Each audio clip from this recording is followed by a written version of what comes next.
has been a while since I've been on to do a wee craft tutorial, so I'm making some scrunchy bands this morning, so I thought it would be a good opportunity to film how to make them and then show you guys. So yeah, I'm making scrunchy bands like these ones. I've already made a couple of velvet ones, and now I'm going to make a cotton one. So yeah, I thought I would come on and show you how to make them.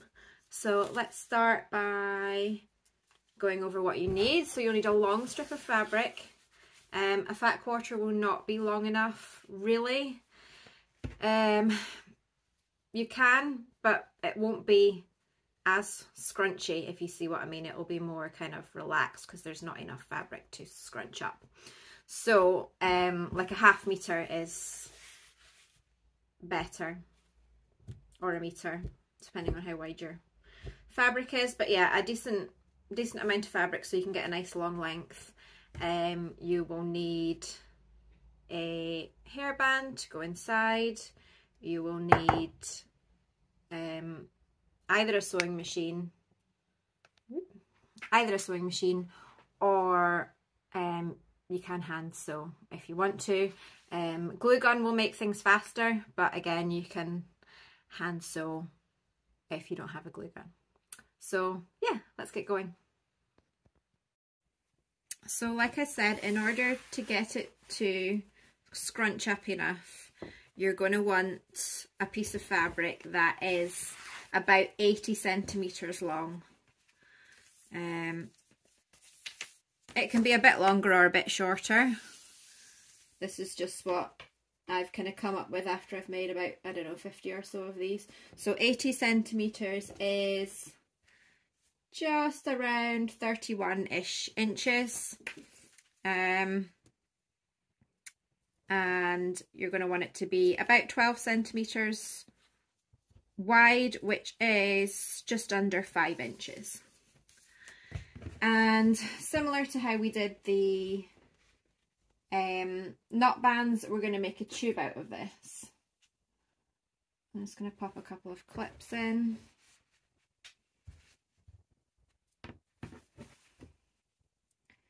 I wouldn't recommend that you iron it into place because then you'll have a crease in your band, which, I mean, it's not a huge big deal, but I think it looks better without.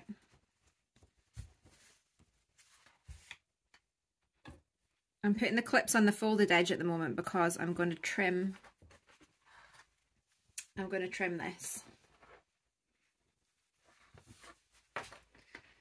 So fold it in half lengthways and clip it, and then, or pin it, and then fold it horizontally because we're going to trim the end here and we want it to be same on both sides. So that's the easiest way to do it, is to cut them at the same time. So with the hairband, mine is about 2 centimeters at the top and then it tapers down towards the bottom. You don't want your scrunchie to be scrunchy all the way around. You want it to fit the hairband towards the bottom, and then you want it scrunchy where it's going to sit on top of your head. So we need to create that kind of shape on the fabric. So I'm going to measure. I'm going to put a little mark here. On my hairband, it kind of starts to get wider around about 7-8 centimeters. So I'm going to put a little mark in on the, not the folded edge, on the open edge here at 8 centimeters.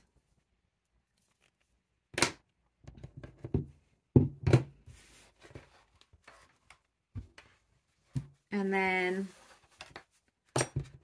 I'm going to trim it. I just tend to do it by eye, but you probably want to leave it so it's at least kind of 3 centimeters wide at the bottom. You don't want it to be too skinny. Oh, I'm tangled in my scissors. You don't want it to be too skinny because then you'll really struggle to get your band to go through it. And scrunchy bands are very forgiving because there's a lot of extra fabric, so it doesn't really need to be precise.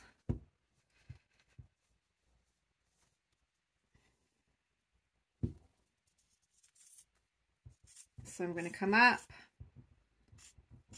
and then I'm going to go out towards where I made that mark. So that's the kind of shape that you'll have at the bottom. Here we are. This is a better camera angle here to see it. Yeah, so this is how you want it to look at both ends. Just with a nice little curve to bring it down to about 3 centimeters at the bottom. If your hairband is a similar width to mine, which is about 1 centimeter at the bottom and 2 centimeters at its widest part.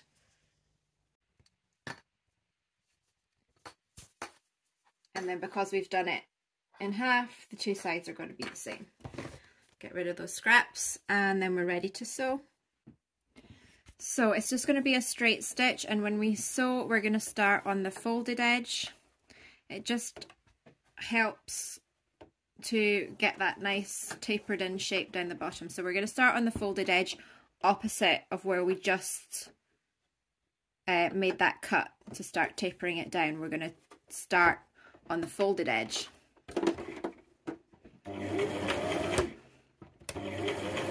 We're just going to come in just a tiny bit from the edge.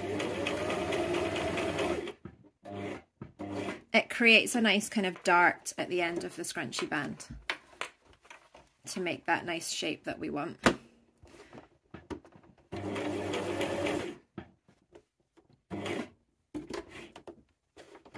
And flip it round. Now we're just about ready to go along the long edge, but we want to leave a gap here. So I'm going to sew a little bit and then I'm going to leave a gap, pull it through and leave a gap of about 1 inch or so.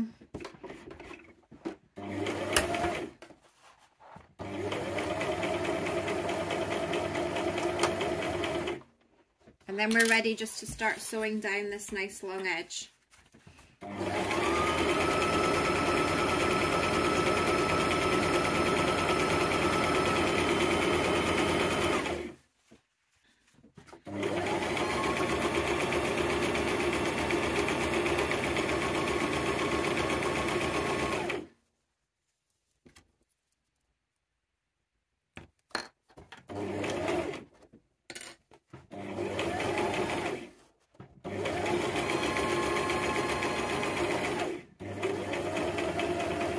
Start following that curve, and then again on this open edge we're going to leave a gap. We want a gap at both ends. If you remember from the knot band, we only needed a gap at one end of the tube to put your hairband into, but on this one we need a gap at both ends, and I'll tell you why once I've finished. I'm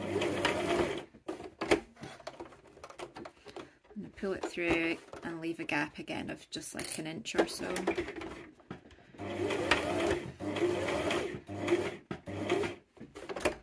Flip it round.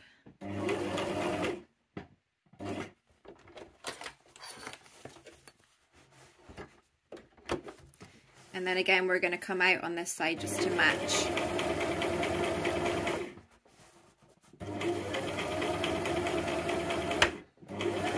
And that'll create that kind of dart that I talked about down the edge.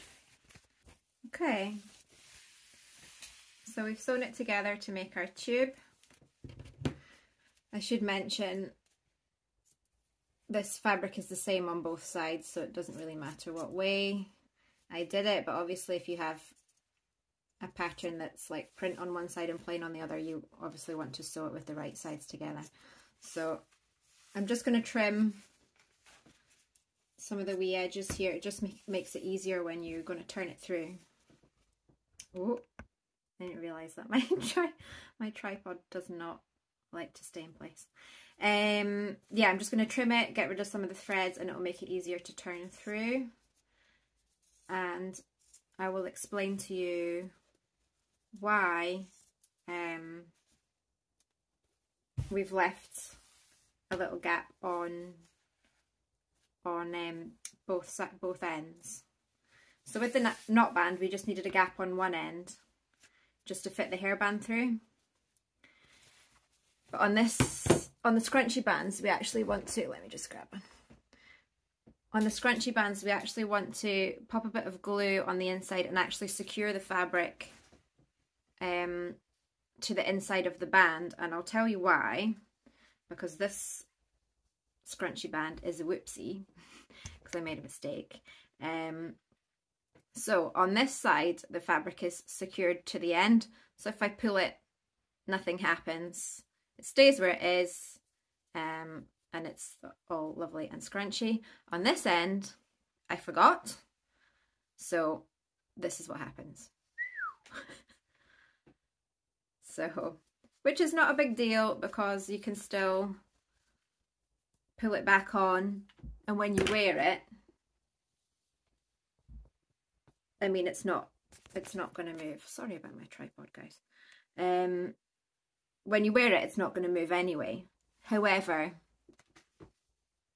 that is what's going to happen if you don't. So that is why we have a gap at both ends, so we can pop a little glue on there before we seal it up and it will stay in place.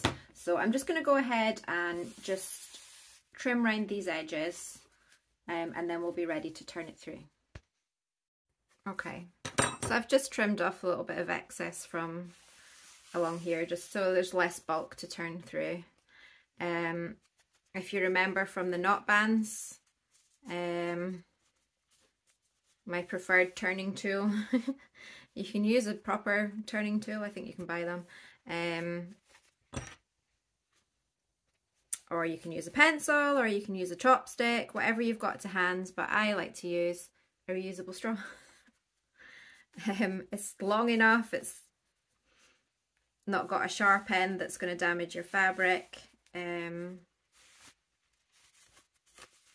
I don't know how I came up with that, but that's what I like to use. So you're just pushing it in and you're turning it through.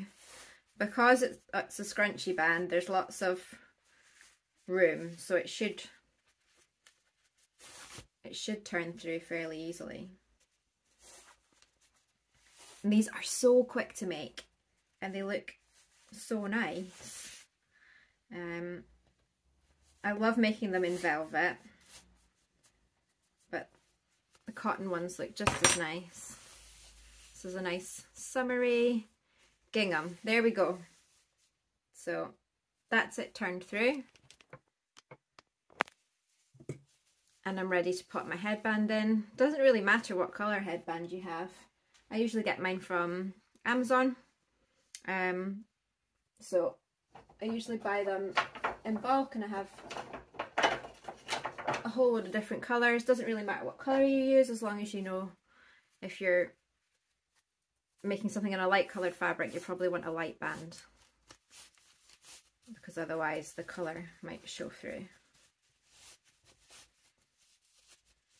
So all you're going to do is just insert your hairband. You're going to have that nice little dart that we made on the one side. This will be on the outside, and then on the inside of the band will be your big long seam that runs all the way. So you want that to be hidden. So you want your dart to be on the outside and your seam with the opening to glue it to be on the inside. And just make sure as you're inserting the hairband that you're not twisting the fabric round, otherwise it will stay twisted. There we go. So see how quick that is. I am so sorry for this tripod. I think I need to get a new one. Yeah, so all we need to do now is first pop a little spot of glue in here to glue one edge down and secure it to the band. Then pop another little line of glue and close that seam. There we go. It's not really easy to show you how, like to show you as I glue it, but my glue gun. So if you can see, there's a little dot of glue there. And I'm just going to secure one side like that.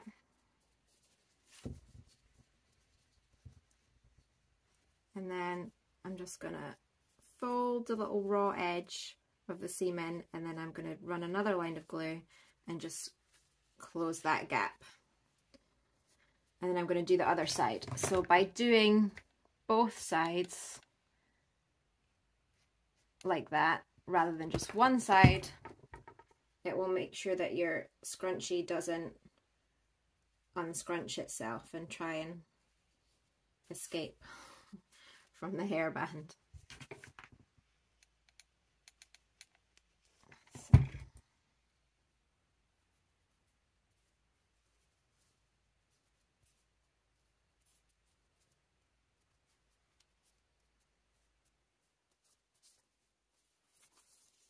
There we go.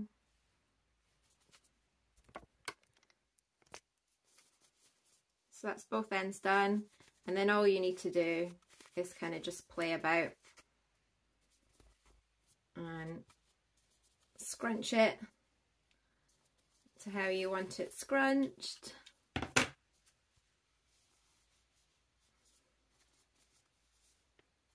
And there it is. It's like a little crown.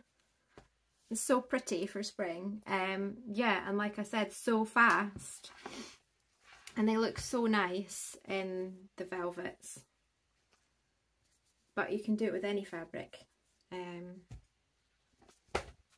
Yeah, so there we are. Scrunchie bands. Another chaotic tutorial from me. But I hope that explanation was good enough for you to be able to follow. If you've got any questions, let me know in the comments, and I hope you enjoy making them. Thanks for watching, and hopefully I'll be back soon with another one.